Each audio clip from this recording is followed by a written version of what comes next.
I'm Shannon Caldwell Montez, and you're listening to Gospel Tangent. The best source for Mormon history, science, and theology. I'm Rick Bennett. I'm excited to have Shannon Caldwell Montez on the show. She's the author of a thesis at the University of Nevada, Reno, The Secret Mormon Meetings of 1922. So I printed it out. It cost me $37. Anyway, it's a fantastic read. We're going to talk a little bit about B.H. Roberts and the Secret Meetings of 1922. He was the first leader to bring to the First Presidency and the Quorum of 12 Apostles some of the problematic issues with the Book of Mormon. So we'll talk about some of the first attempts at a limited geography theory. We'll talk about people who attended these meetings. There were a series of meetings, and we'll get a little bit of a biography on some of them, including Richard Lyman, who was the last apostle excommunicated for polygamy, or was it adultery? We're going to talk a little bit about that. And some of the other interesting characters, both men and women, that attended these meetings. So you won't want to miss this conversation. Check it out. Welcome to Gospel Tangents. I have an amazing historian here with us today. And could you tell us who you are and why we're here today talking? My name is Shannon Caldwell Montez. I got a master's degree in history a couple years ago, and I did my thesis called The Secret Mormon Meetings of 1922. And in this I talk about B.H. Roberts and a bunch of series of meetings, and just had a lot of fun exploring Mormon history, and that's what we'll talk about today. Nice.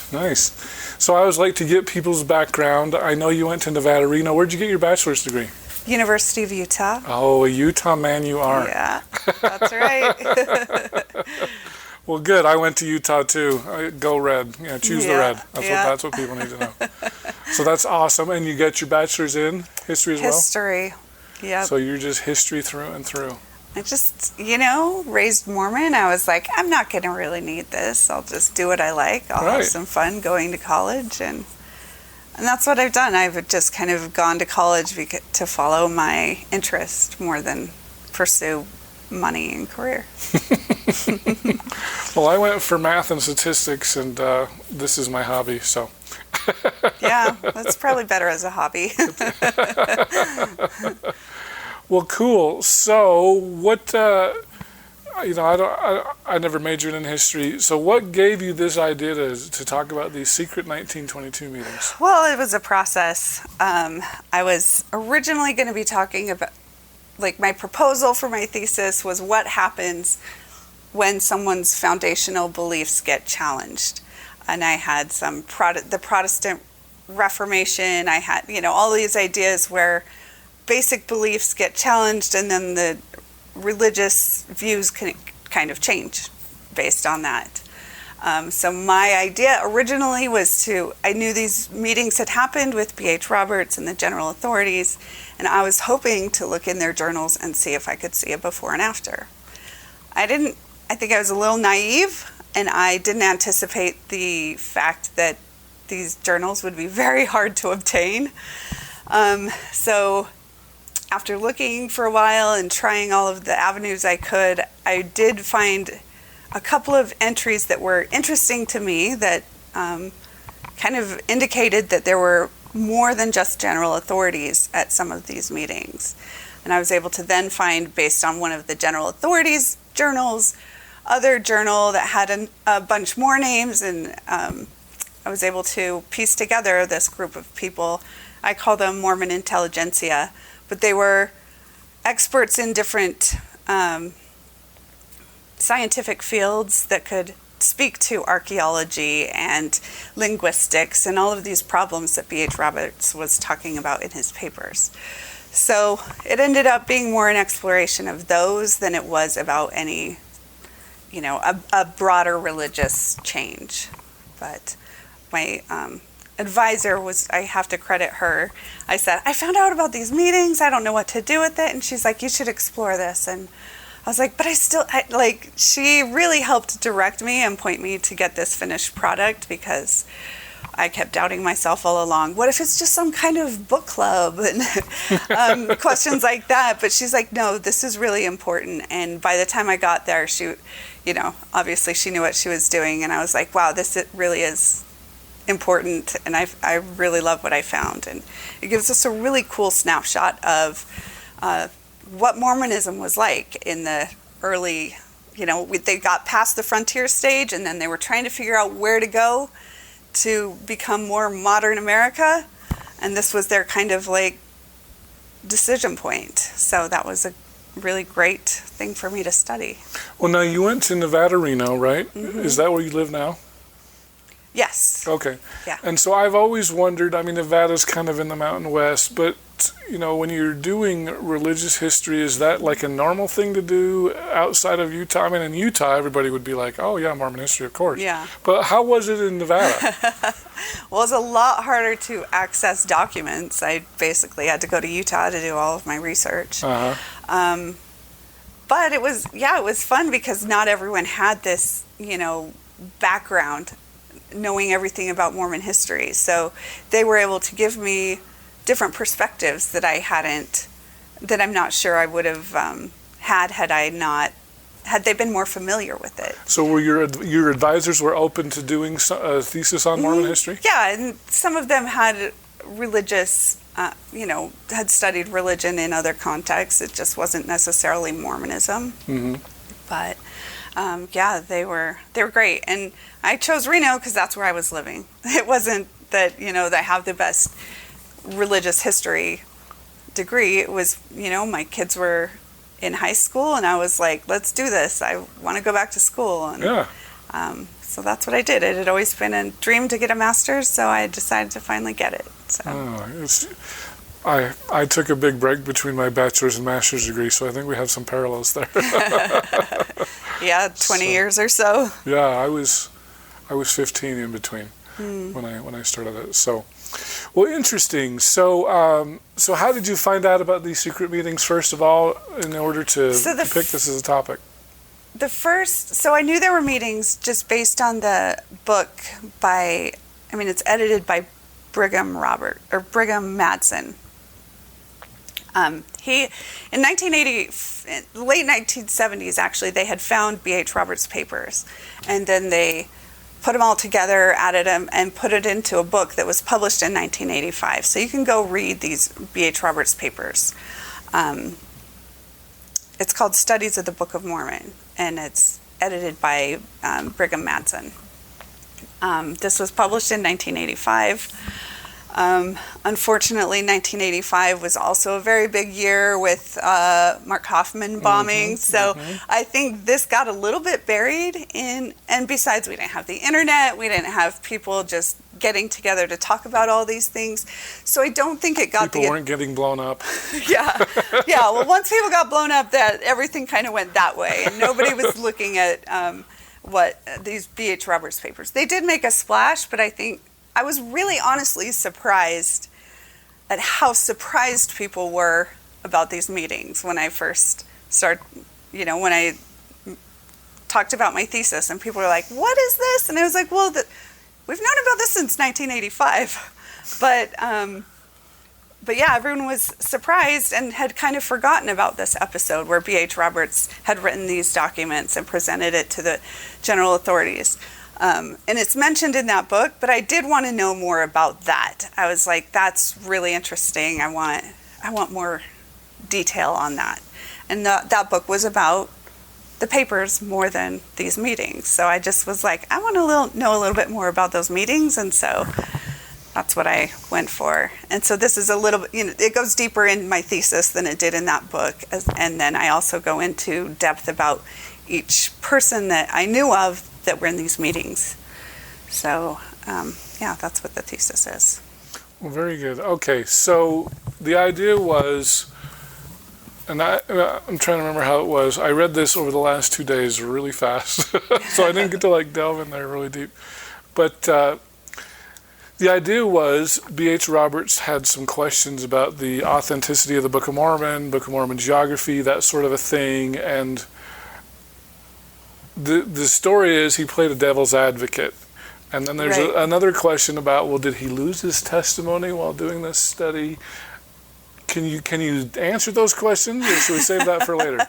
No, I can answer to my best ability. Mm-hmm. I don't remember what your first question is. I've already forgotten it. But did B.H. Roberts lose his testimony? I would say he became more nuanced. I would say he believed that.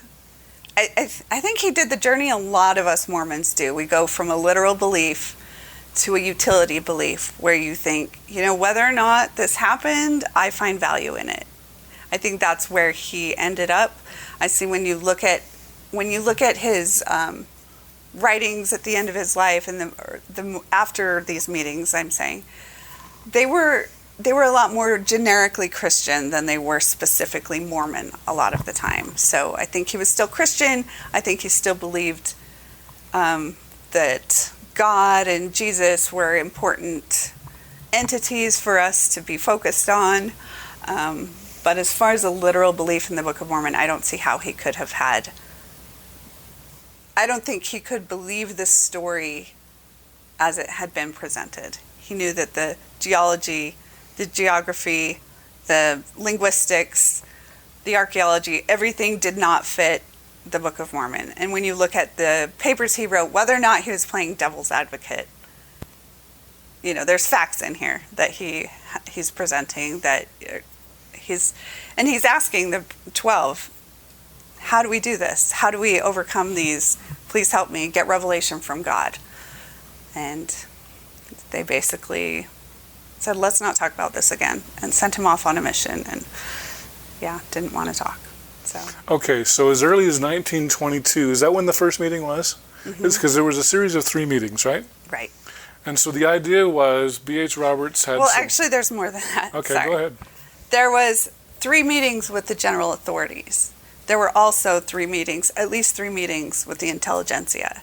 So once B.H. Roberts had talked to the general authorities and he didn't find answers there, he also began speaking with groups of, a whole bunch of people with PhDs, which was very rare in Utah. So he had gathered, and I was not able to figure out who put these meetings together, how people got invited. I couldn't find any documentation about them at all, besides some mentions in people's journals. And did they take place at Henry Moyle's house? Yes. So all 3 that I know about, there may have been another. All 3 meetings were at Henry Moyle's house. Yes. And that's right downtown Salt Lake. You have a picture. There's a picture of it in in my thesis if people want to see. It's still there. Well, actually, I haven't looked at it since COVID. Right. And it was slated for possible destruction, whatever. Oh, it was? Mm-hmm. Somebody had bought the 3 houses and was possibly going to tear them down and rebuild. So if anyone's got a lot of money and can buy these houses, then maybe do it. I would love to go in. But they're right downtown Salt Lake City, right? Yeah, 411 East, 100 South. Okay, so we can still drive by and see if it's still there. As of 2019. I haven't been there since then. Okay. So the idea was B.H. Roberts had questions about archaeology and geography and brought it to the 12 and then brought it to the intelligentsia, as you say, mm-hmm. and nobody had an answer? Is that basically the idea? Yeah. Yep, we don't know if, the 2 sets of papers that he really had 2 studies, and then the 3rd set of papers is kind of to encapsulate the 2nd study, where the first one is the physical evidence. The first set of papers, talking about horses and steel and barley and all the issues we talk about today. Right. All of the things that everyone's like, what? Why? Anyway, this was, I think, from what I can tell, this was the first time that this issue was raised with church authorities saying, we might have a problem on our hands if we're looking for, accuracy. We've got anachronisms. And, according to most people, one anachronism. We know that Shakespeare wasn't living in the time of King Henry, because when they talk about a bell tolling, there was not a bell, like clocks that have bells at that time. So it was not written in that period.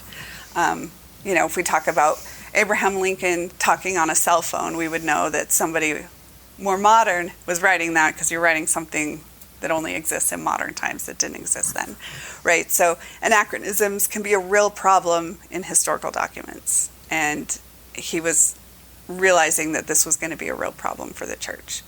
So that's the first, that I think somebody had compiled it and said, these are some issues that we're going to have to attack and know what to do about, because it's going to come up again. And actually the story of this is that somebody wrote a letter and said, I have these questions, sent it to the first presidency, who passed it on and to general authorities, and his first letter was ignored. His name's William Ryder. His first letter was ignored. His second letter... was Ryder a member? Yeah, William Ryder is the member, and he had some questions from a Mr. Couch. Mr. Couch was out of someone he worked with during the summer, who was a non-member, and said, hey, I have these questions. So Ryder said, my friend Mr. Couch has these questions. What do you want me to tell him? And so he sent the original letter and then sent a follow-up letter and said, hey, I would really like to get the answer to my previous letter. And then he sent a third letter, and it looks like the third letter is the one that they finally attempted to answer. B.H. Roberts was given the letter and said, can you please answer this? And in his efforts to answer the letter to William Ryder, he compiled this document. And at the end of December of 1921, he sent a letter to general authorities and said, we need to talk about this. And then he presented this 160 or so page document about all of the anachronisms that he could find in the Book of Mormon and that he knew about, and things like linguistics. How can we have so many languages? Oh, the 5 questions. Ryder had a series of 5 questions that he wanted answered, and they had to do with steel, scimitars, horses, linguistics, things like that. So those were the 5 things he asked, but then B.H. Roberts was like, there's a lot more than what he just asked. And if people are asking, we should figure out an answer. So he Now, a scimitar, that's like a Arabic kind of a curved sword, is that right? Right. And so, to our knowledge, those don't exist in the Americas and have never existed, right? Right. And even to this date, we haven't found anything like that. No. Right. They were a kind of a Muslim type sword. Right. Back in the Middle East, and they were not, and they weren't invented until after Lehi and his family would have left Jerusalem. So for them to show up in the Book of Mormon would again be an anachronism. Like Abraham talking on the cell phone. Right. Right. It was like, these don't exist yet. So right. How could they be bringing them with them to the New World? Okay, and then silk was another issue. To our knowledge, that's only made in China, right? Yeah. And so how would that have gotten... So there's no silk making in America. Steel swords. I know a lot of apologists have tried to say, well, I've got this nice club with this volcanic, really sharp stuff, which is true, but it's not made of steel, right? Right. And so so we've got all these issues. Barley, the Native Americans didn't use barley.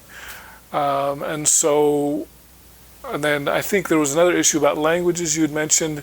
If they came in 600, how did we get so many Indian languages? Right. You can't have the hundreds of languages in this short of a time. Language doesn't change that quickly, especially a language that has been written as Hebrew had. If they had a written language that they could write on plates with, they had a stable enough language that it wouldn't have changed so quickly. Okay. It would have been impossible.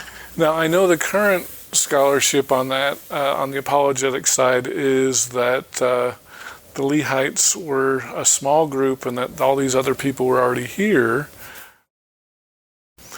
Was that brought up as a possible solution for B.H. Roberts back then? Yeah. So actually, and I touch on this in my thesis, there was a geography meeting in January of 1921.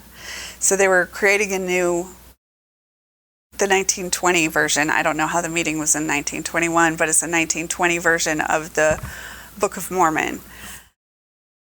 They wanted to include maps of, where Zarahemla is and things like that. And so they had this group gather together to try to figure out how to do this map.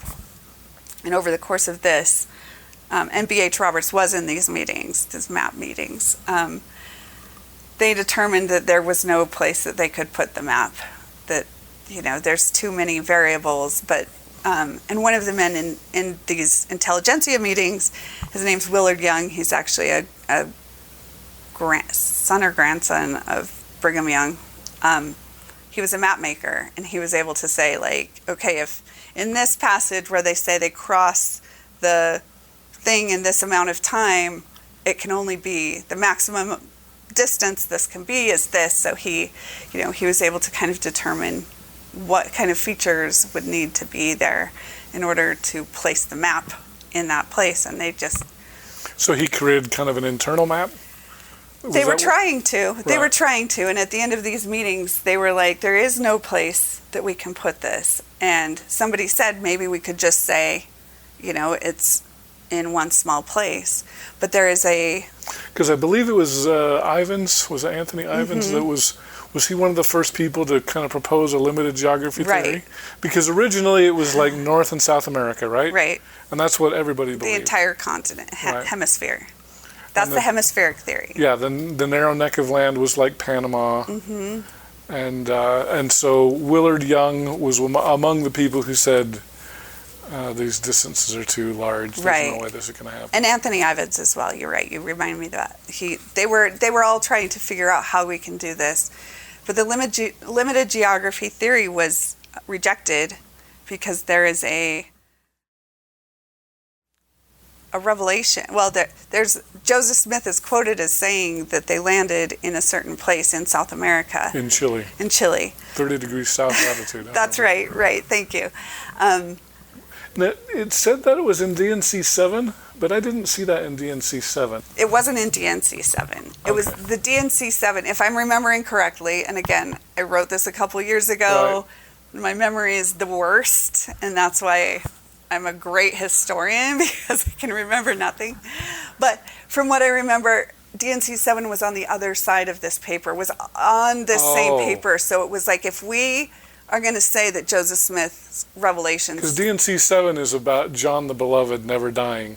Okay. That was why I got confused. Okay, so it was on the other side of the paper. Right, it was on the same paper that the revelation came on. So it's like, if we're going to throw this out, we have to throw this out. We can't keep one and ditch the other. Okay. And so...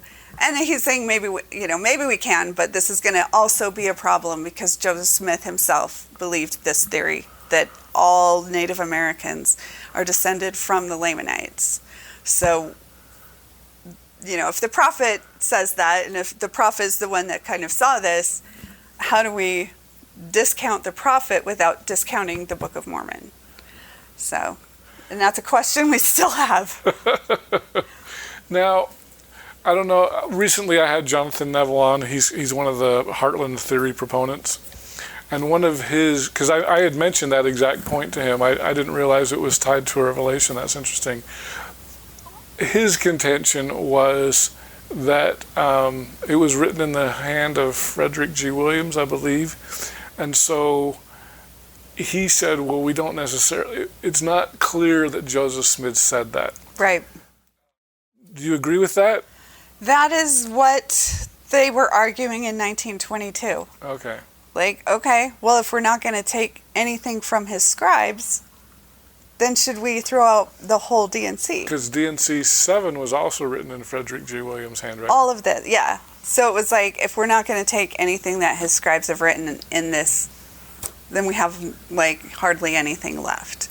So it's kind of like we can't just pick and choose what we're going to believe based on what's most convenient. Uh-huh. That was B.H. Roberts' argument at the time, and I believe Anthony Ivins was kind of also saying that they were like, this will be safer for us to leave it in mystery rather than put it into the Book of Mormon, nail it down, because then people will go there, look for the evidence, who knows what they'll find. On top of that, in previous editions of the Book of Mormon, there were footnotes that would indicate, the Ripley-Ancum or whatever that word means many waters. The footnote would say the Atlantic Ocean or something like that. This is in the 1920 Book of Mormon?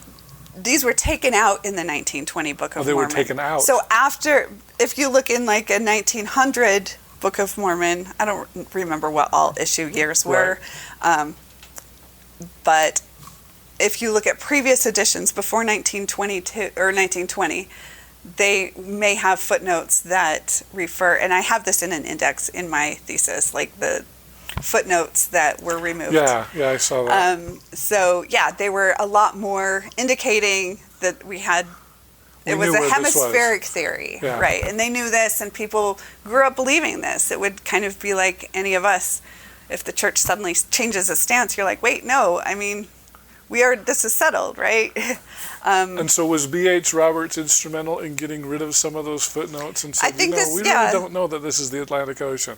Right. This geography meeting, I think, is where they decided to take out all references to specific geography, because they realized they could not set it down in any one place. I honestly think, actually, the limited geography, I'm thinking about Anthony Ivins. I think he was the one that was saying Yucatan might be the area. Yeah. Right. And that's limited. It's not the whole geography. He's trying to stay limited to just maybe a small part of the Yucatan. Right. Because if I remember right, because I've all these geography theories are kind of one of my favorite topics. Oh, really? See, they just confuse me. I'm like, meh. Because, I mean, it's interesting. John Sorensen, who recently passed away, he's kind of the dean of Mesoamerica now. And it was interesting to see how he handled this Joseph Smith said it was in Chile and and then there was some discovery in the Yucatan Peninsula, and Joseph Smith's like, oh, see, there's proof. Mm-hmm. And Sorensen's idea was, Joseph Smith had no idea where it was, and so we're just gonna fit the model the best we can, and so he thought it was Mesoamerica. What do you think of that solution? I think the brilliance of Joseph Smith was being so vague that people would debate it forever. He doesn't say anything well enough that anyone can say anything. It's just, I think it's all silly. Personally, I think it's like debating whether platform 9 3/4 really exists for Muggles or not. Like, we can't tell because we're Muggles. Maybe if we were wizards, we'd be able to find this. To me, it's all fiction, so, we're debating something that just doesn't matter.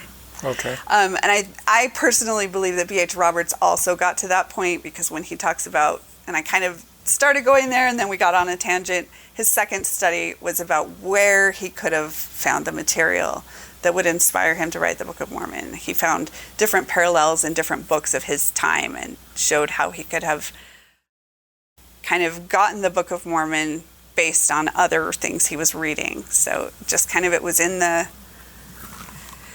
He didn't even come up necessarily up with this story, but then he placed it in these places. And again, I just think somebody was very creative and inspired a lot of people who wanted a lot of things explained, and people really, I think it got out of hand. I think he was really surprised at how it went. Well, so, let's go there for a minute, because B.H. Roberts found a lot of parallels with View of the Hebrews. Now, I have to tell you, I started reading that book, and it was the most dry, boring book I've ever read in my life. And it's interesting that he went there because, of course, the earlier theory was the Spalding theory. Mm-hmm. That was like the 1830s, that supposedly Sidney Rigdon got the Solomon Spalding manuscript and got it to Joseph Smith somehow. Nobody knows how. But that wasn't very convincing to B.H. Roberts? I guess not. I think that had been around for a long time. I think they had already kind of debunked it to some extent and thought, no, this isn't a copy by then. I think he was a little more worried about View of the Hebrews. And what people don't understand about View of the Hebrews, people think it's some kind of fiction book that he copied. It was written more like, not quite a textbook, but maybe an archaeological textbook. It was trying to be scientific. It wasn't trying to tell a story. But it wasn't religious at all. No, it wasn't religious. It was someone trying to explain how so many, in his view, so many Native American people had parallel ideas to Hebrew, or, to Jewish customs and Jewish ideas and Jewish traditions. So he was trying to make all these connections and saying somebody must have come over from Jerusalem and brought all of these things and brought all these ideas. Ethan Smith, who's the author of View of the Hebrews. That's right. Right. So yes, I would not say that the Book of Mormon was plagiarized. That's not, and I don't think B.H. Roberts was also saying that. He's just, the other document, the third document, a parallel, is where he takes, this happened in View of the Hebrews, this happens in the Book of Mormon. And he had at least 13, I think, that were like, there's a Native American guy standing up on a wall preaching to people and getting shot at with arrows. They have different names and they may say they're from different places and the arrows might be getting shot for different reasons. But, if I'm going to write a book about a boy who wins a ticket to go to a candy factory, you will maybe assume that I had read Charlie and the Chocolate Factory. There were so many parallels, it just felt like he maybe had, it was more like kind of an influence. Inspired by, B.H. Roberts was trying to show other influences besides angels. Yeah, because I will say, I didn't find, I don't deny that there are probably parallels between View of the Hebrews and the Book of Mormon, but to me they're so dramatically different in style, this is like King James English versus, 19th century English. Well, and people say the Late War is another one. This was not B.H. Roberts, this is just but other people were writing some kind of historically type, kind of combining history and biblical talk to try to speak about history, and so that he may have been inspired with that style by the Late War and with content by View of the Hebrews. It's just mostly to show that it's possible that somebody could have taken these ideas from the milieu at the time and come up with these ideas, and that they would sound familiar and plausible to everyone at the time. Okay. So I think Joseph Smith was a very smart guy and a good storyteller, and he told stories, enjoyed doing it. He had been telling these stories for years. I think he had kind of just developed his own view of what had happened and turned it into this tale and told it in a way that was really appealing to people. I think if he hadn't lost the 121 pages, we wouldn't even have a religion. I think he started out writing a story, trying to get an archaeological angle to it, saying, oh yeah, I found this record and oh my gosh, it matches what we already think. Isn't that cool? But because the first portion of his book was lost, he needed to find a way to retell it. And he did it from a religious angle and took off. So a couple questions I have for you then. First of all, are you familiar with Dr. William Davis and Visions in the Seer Stone? No. Oh, you're not? Because I think that came out after your thesis. One of his, Dr. Davis, his training is in theater and oral composition, and so he has, because, like Brian Hales and others are like, there's no way anybody could have written this, and William Davis has said, well, actually, Joseph was trained as a Methodist exhorter, and he was trained in this, and there's these laying down heads, and so he's come up with a book that tries to explain a lot of the oral composition. It doesn't get into the anachronisms and things like that. And he's tried to do it in a kind of a neutral way where it wouldn't be threatening to believers or non-believers, but it seems like it is threatening to some believers for sure. Yeah. So you don't have any opinion on oral composition methods? I definitely, oral composition, I've heard people talk about that, how he doesn't usually return to things. It's kind of always one way. He doesn't kind of backtrack, and that's kind of an oral composition way of talking about things. And clearly he did do this with at least, even if you believe that he was reading from the plates, it was definitely written by scribes. He was not writing this himself. He was at least orally dictating that. So we know whether he was reading or just orally dictating, that's what happened. So that makes the most sense to me. I think he was just, I don't think we all have to have that ability in order for that to be possible, that Joseph Smith had that ability. I may not be able to write like Stephen King, but that doesn't mean Stephen King can't write like Stephen King. So he may have been really smart and really good at telling a story that has captivated people for 200 years now. But it doesn't mean it's impossible just because it's unlikely. Okay. Well, the other issue, or the other thing I wanted to just bring up was Don Bradley has written a book about the lost 116 pages, and he's tried to reconstruct what was likely in those pages. Mm-hmm. And he even thinks that there might have been like temple ceremony stuff in there. Well, that would be convenient. Because he doesn't talk about the temple at all in the Book of Mormon, so how do we get the temple? I don't know, but yeah, that would be convenient to be like, well, we don't have a record, but he definitely, I don't know. So you don't buy Don's argument there? Have you had a chance to read his book or anything? I haven't, no. Okay. So I'm willing to be convinced, but I don't see how, especially if you're looking at modern Mormon temples, that was definitely an evolution. There's no way he was thinking about that before everything and then not have any trace of it all through the rest until we get to Nauvoo or Kirtland. And then suddenly this theology pops up. I'm going to send you a link to the part about the Book of Ether. Don has some interesting parallels that I hadn't considered until I talked to him, and I was like, interesting.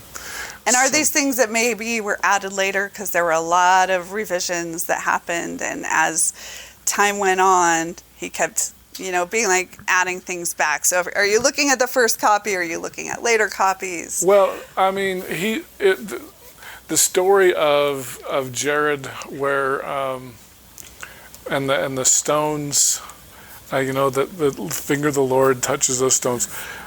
Don has a very interesting interpretation, and I'm not doing it justice at all. I will send you a link for sure. But he's like, this sounds a lot like the temple. And so... well, if it's from the same brain, why not? Like, why couldn't have... I'm not saying that Joseph Smith couldn't have had similar ideas earlier, but I don't think they were necessarily temple... The temple wasn't fully... The idea wasn't fully formed before he ever started the church. I would definitely say that would be an anachronism in my historical point of view. All right. But if we're taking out miracles, sure, there could have been a miracle. When you add the idea that anything can happen and miracles are, then why is anything impossible? And I'm taking it from a purely academic, logical point of view, that if we're looking to see if this is the first time this ever happened, then maybe sure, like, I'm not, that doesn't convince me. Okay. Well, so it was interesting because you kind of put a little biography together of how many people were in these, I'm going to say the intelligentsia meetings, approximately. Total 21. 21, that sounds about right. Anthony Ivins, he was an apostle, right? Mm-hmm. And he was one he of was the second counselor. He was in the first presidency. Mm-hmm. And so he was one of the first to propose a limited geography theory clear back in 1922. 21. As a possible solution to the hemispheric model problems. Right.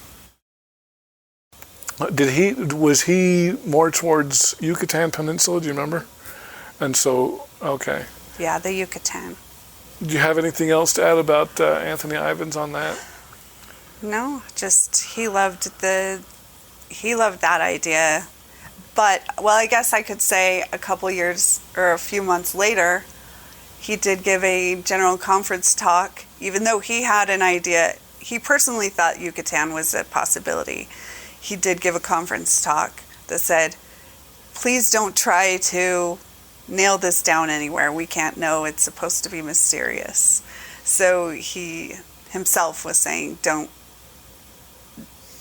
try to speculate. Although he was speculating. It's fun. Speculation's always exciting. There's like 6 or 7 different models, and I could geek out on those, but I won't do that. But I guess my question is, because this is a little bit beyond your thesis. I know when you went on Mormon Stories with John DeLynn, it seemed like he was trying to make the case that, look, B.H. Roberts lost his testimony. They've known about this for 100 years, and they still, they're all lying, and they know that the Book of Mormon's fiction or whatever. At least that was my impression of yeah, and I felt like I had to keep pulling him back and being like, yo, okay, we can't say that exactly. John was going too far with I appreciate his enthusiasm, and I don't always disagree with what he was saying, but there were times that I was like, we can't prove that. And I think, personally, I like to give a little bit more grace to general authorities whose entire existence is the church. And when you undermine that, I've had so many conversations with Mormons who, when I present difficult information, they kind of shut down and say, I don't want to think about that. I want to forget about that. Why would these guys be any different? I think even more so, they're going to be more defensive of their belief and less able to really examine something that's going to destroy that. Right. So I feel like they were, weak maybe, and scared maybe. I do believe B.H. Roberts himself had lost testimony in the historicity of the Book of Mormon. I'm not saying he lost faith in the value of it, but I do think the historicity, he just says this is a wonder tale written by an immature mind at some point in this paper. This looks like a wonder tale. He doesn't positively conclude. He says this appears. And so would it be a fair statement to say that even though B.H. Roberts presented it to the apostles, and I know Joseph Fielding Smith was one of those and was very like, well, where science and religion disagree, I'm going with religion every time. Yeah, and I think there were probably several like that, right? I think that is a reaction to something that you see this happen all the time when you have, say, a married couple and one of them does this deep dive and says it's not true. You'll find the other spouse often overcorrect and say, you know what, I'm not listening to anything. Faith is the only thing that matters. They will shut off all logic and only go with faith. And so, I've seen this reaction lots of times. So I think Joseph Fielding Smith was having a reaction. I think the amount of inflexibility that he had was a reaction, knowing that there's something that could break it on the other side if I let go of this line. So, yeah, I think he was that way, but I think that was partly, in some ways it's evidence that he was rocked by this revelation, and these things that B.H. Roberts was saying. Which would lead to saying, hey, quit looking at the archaeology. It's just who it's cares? a rabbit hole. Who cares? Doesn't matter. Doesn't matter. Because the other thought that occurred to me wasn't it in the 1950s, Thomas Ferguson led a big expedition in Central America, and we're going to find Zarahemla, and we're going to do this. Mm-hmm. And I know in Thomas Ferguson's case, he kind of lost his testimony because he's like, there's no evidence. Yeah. But the church did fund that, and so I think it does lead credence to, and I don't know how involved Joseph Fielding Smith was into that, because he was an apostle forever, wasn't he? Yeah.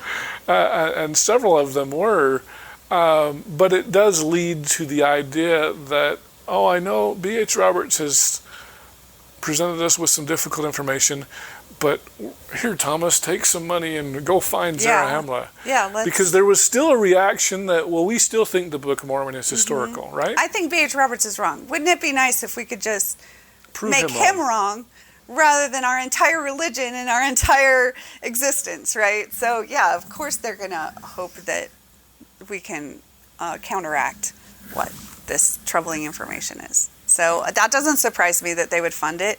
I don't think everyone just accepted what B.H. Roberts said at face value and just lost their testimony, because, that would be pretty weak of them, if their testimony was that shaky, that one meeting would do that. I think what they did was like, wow, that's really difficult and upsetting. I'm not going to think about this right now. I'm going to sit on it for a while. Put it on the shelf. Put it on the shelf, as they say. I think a lot of them put it on the shelf. And B.H. Roberts kind of got stuck in a closet. And, there are letters that I found 50, 60, 70 years later that were like, I'd heard about these letters. I've heard about the B.H. Roberts papers. They've been whispered about for decades in church hierarchy, and nobody wanted to touch them. They were really scared. So the fact that they were scared kind of shows that it was upsetting, but maybe put on the shelf because nobody wants to look any closer because, there's a monster over there. Well, and it was also interesting to read through some of those biographies, because for one, you mentioned that B.H. Roberts was a polygamist, which I think a lot of people probably forget. Mm-hmm.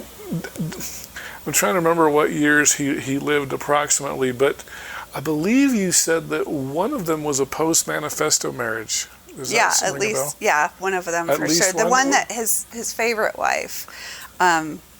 That one was pretty far Post-Manifesto. But yeah, his wives didn't. His other wives didn't know about it. Yeah. It was before 1922. Yeah. Because 1904 was when the second manifesto was issued, and that was. It was after 1904. Oh, it was after 1904. It was, maybe, I can look it up, but. Well, one of his wives was, while you're looking that up, she was in these meetings as one of the intelligentsia, because she was a smart lady. Yeah, she was a doctor. Yeah. She had been educated abroad, which meant out of Utah. They would send somebody abroad to get an education, and she was one of them. She was a doctor. She was a gynecologist? She was a physician, but yeah, she was more likely to be treating women. Like a midwife or something. Yeah, but she was more than a midwife, wasn't she? She was a physician. Yeah. So at that time, we didn't have specialties as much as we do now. You can't say, I'm an OBGYN and I only see this. It was like, I'm a physician and I see people. But she was probably catered more towards women, right? Mm-hmm. And childbirth and that sort of thing. Yeah, lots of delivering children and things like that. Let's see. Because they were married before 1904. Okay. So it was after 1890. Yeah, that's what I thought. I believe it was after 1900, but it was before 1904 where they're like, no, for real this time, we're going to excommunicate. Because that was the Reed Smoot hearings. Right. And Joseph F. Smith, was it Joseph F., I think, got called into Congress. Yep. And then he said, okay, we're going to start excommunicating you now. Yeah. the post-second manifesto is when they got serious. The first manifesto, everyone knew it was a wink and a nod, like, oh yeah, we don't do this publicly. We'll just send them to Mexico. Yeah, right? yeah. But even then, they didn't always send them to Mexico. It was still happening. But that is not what this thesis is about. But it is very you touched interesting. on it, though. It was fun. I did touch on it, yeah. And that was what was fun about doing this thesis, is it touched on so many things that I was just like, wow, this is such a perfect snapshot of Mormonism at this time, as they're trying to navigate ending polygamy and trying to go more mainstream and coming out of the frontier and becoming, like modern, having all the conveniences that people have. And so this was a big inflection point for Mormonism. So it was really cool to catch it. And again, they're starting to incorporate archaeology and like actual learning and academia. And so they're like, how do we match this with academics? And I think that's why these meetings were so important, because most members of the church hierarchy were not educated abroad. They were old men by 1922, so they had grown up usually in frontier Utah. A few maybe had been educated, but most of them had been grown up and been in Utah their whole time on the frontier. So most of the hierarchy was not highly educated, and I think that's probably why B.H. Roberts, or whoever put these meetings together, called all of these people, and the majority of them had PhDs, again, which is really rare. In frontier Utah, you had to have permission to leave the state to get an education. So to gather these people it couldn't have just been some kind of book club. It was a specific, important meeting where these people who I couldn't find, except for a few of them, I didn't find them interacting in any of their other documents. It was just these people were all in this room for these meetings. And I only know that because a couple people made a list of who was in these meetings. And we talked about, Brother Roberts was there, and we talked about Book of Mormon archaeology. So I know that that's what they were talking about. B.H. Roberts had just presented this. I mean, I'm sure there's plenty of people that can poke holes in, there's a lot of, I can't prove beyond that these people met and that they talked about Book of Mormon geography in these meetings. Is it a coincidence that B.H. Roberts had just written this big document and presented to everyone weeks before? I don't think so.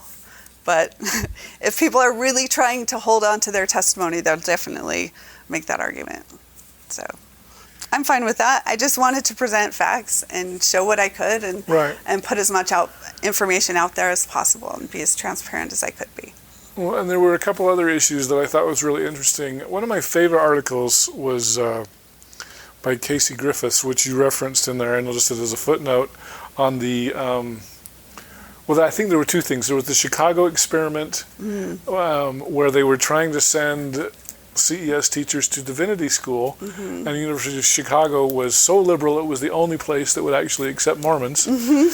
And so there was this fundamentalist modernist battle, and you had Talmage, who was pro-evolution and an apostle, and Widsoe, and some of these other really highly educated, and we still do have educated apostles in our day, but then you had the Joseph Fielding Smiths and J. Reuben Clark, who was also educated, but more of on the fundamentalist side. Don't study all that J. Reuben stuff. Clark came in after these meetings, so I think he's still reacting in some way, but he was not part of this, so I kind of can't count him as one of the apostles that, I don't know. He's an interesting character for sure. Oh, for sure. But so the idea here is you've got these apostles fighting whether we should be modern and use scriptural techniques and embrace learning versus the fundamentalists that were like, hey, don't pay attention to that stuff. Joseph Smith's a prophet, Book of Mormon is true, that's all you need to know, right? Yeah.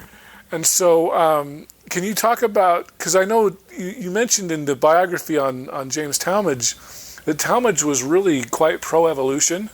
But then he was a geologist. But when he became an apostle, he kind of had to tamp that down, right? Yeah. Can you tell us more about that? Yeah, I do. I cover him in the thesis. So, and I talk about a little bit about how he was definitely, as a geologist, he's like, there's no way 6,000-year-old Earth does not work. And he actually talks about how, well, so some of what we have is his son making arguments. His son was also a geologist, and we know he had consulted with his father on some of these and said, is it okay if I write to Joseph F. Smith? So there's this kind of debate through letters with Sterling Talmadge. James Talmadge was a geologist. He was employed at the University of Utah as a geology professor, and when he became an apostle, he had to give up his job as a professor and just kind of went on, church. Dedicated himself to that. So we do know that he held beliefs in an older Earth and evolution. And he and his son, in the letter to Joseph Fielding Smith, point out that in Adam on Diamond, that the altar that Joseph Smith said that Adam had prayed at, in the Garden of Eden, that altar, that supposedly there was no death before, there are fossils in this altar, all these rocks, in this type of rock that supposedly Adam had used. So they're like, if there was doctrine that I don't think we talk about very often, there was no death on the earth until Adam fell. Like, death was introduced with the fall of Adam.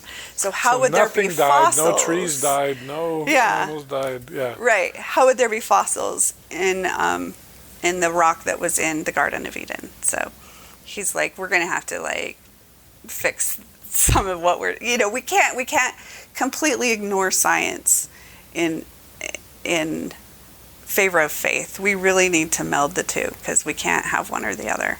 It's not going to work. So yeah, he and his son, mostly through his son, because again, as the 12 have a policy where they have to be united, and you can't really speak out of turn. You can't correct someone who's more senior than you. So it was kind of bad form for James Talmadge to say anything to Joseph F. Smith, because Joseph F. Smith was higher, or Fielding Smith was higher in the hierarchy than Talmadge. So, but his son, who is not a general authority, could say whatever he wants. So, he does mention that his father had, talked to him about it. So, and so that's why he had his son write to Joseph Fielding Smith to try to change Joseph Fielding Smith's mind. We can't. He talks about how science. These things that you're saying that are in these books, science just doesn't allow that to be the case. So let's be a little more flexible. And he was like, absolutely, I will never be flexible. So there's some good quotes in here. I can't, you'll just have to look. But just some of the things that Joseph Fielding Smith said were pretty classic. I will never compromise. If I had to, I might, but I will never. So. Yeah. Well, and then there was another interesting thing I'm trying to remember who it was where you referenced this. You said that BYU lost, I don't know if they lost accreditation or they just weren't accredited, and there was a question over evolution, and they fired a bunch of teachers, and then a bunch of teachers resigned in protest. Yeah, they didn't teach science after 1911. Between 1911 and 1920, BYU just became kind of a teacher school because they didn't want to have to teach evolution. They fired some teachers who didn't even teach evolution but believed in evolution. And students were up in arms about it, saying, you need to teach us this. We need to be able to discuss this in the real world. You can't fire people over what they're thinking if they're not even teaching it. But yeah, there were 4 teachers that were censured.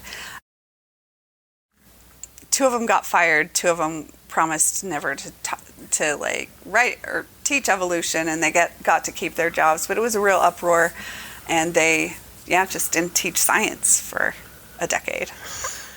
Did they have accreditation before then and lost it, or did they just never had it up to then? I honestly don't remember. I'm sure I cover whatever I knew at one point in here, but I think they just, I don't think they could get accreditation without teaching it. So they just said, well, you know what, we're not even going to teach it.